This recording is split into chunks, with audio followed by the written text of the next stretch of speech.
আগের যে প্রধানমন্ত্রী বলতেন কুমড়া দিয়ে বেগুনি খাওয়ার জন্য, এইবার আর আপনাদেরকে কেউ এরকমের বিকল্প রেসিপির কথা বলে নাই কাঁঠালের বার্গার খেতে কিংবা কুমড়ার বেগুনি খেতে।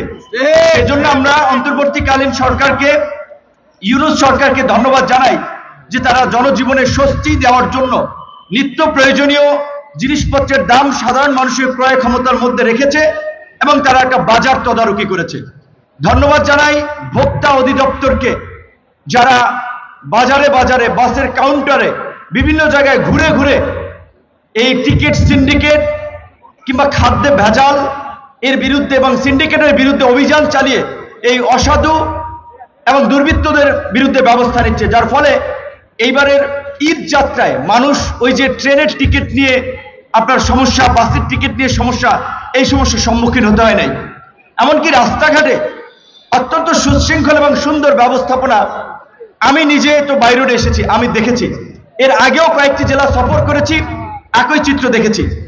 সো এটা দ্বারা প্রমাণিত যে সরকার যদি আন্তরিক হয়, আমাদের আইন শৃঙ্খলা বাহিনী এবং প্রশাসন যদি আন্তরিক হয়, তারা জনজীবনে স্বস্তি দিতে পারে।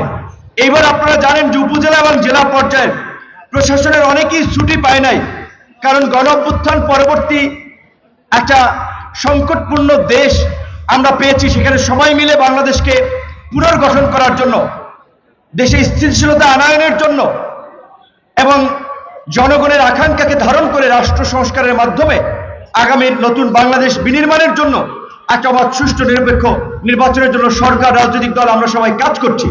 সেখানে প্রশাসনের অনেকেই এবার আমাদের সাথে ব্যক্তিগতভাবে পরিচিত, বলছে ভাই আমাদেরকে সরকার পক্ষ থেকে ছুটি কম দেওয়া হয়েছে যেন জনগণ স্বস্তিতে ঈদ করতে পারে।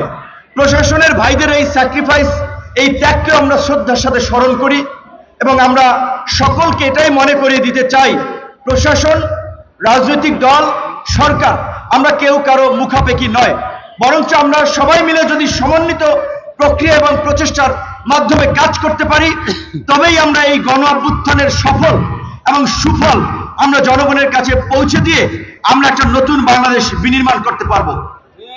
এতটা ভালো কাজের এবং ভালো ঘটনা সত্ত্বেও কিছু বিচ্ছিন্ন ঘটনা এবং দু একটি ঘটনা যা আমাদেরকে ব্যথিত করে, সেই ঘটনাগুলো আছে।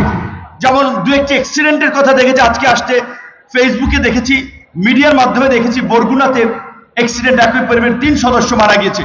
এরকম যাত্রাপথে যারা নিহত হয়েছেন, দুর্ঘটনার শিকার হয়েছেন, তাদের প্রতি আমাদের সমবেদনা, তাদের জন্য আমাদের দোয়া।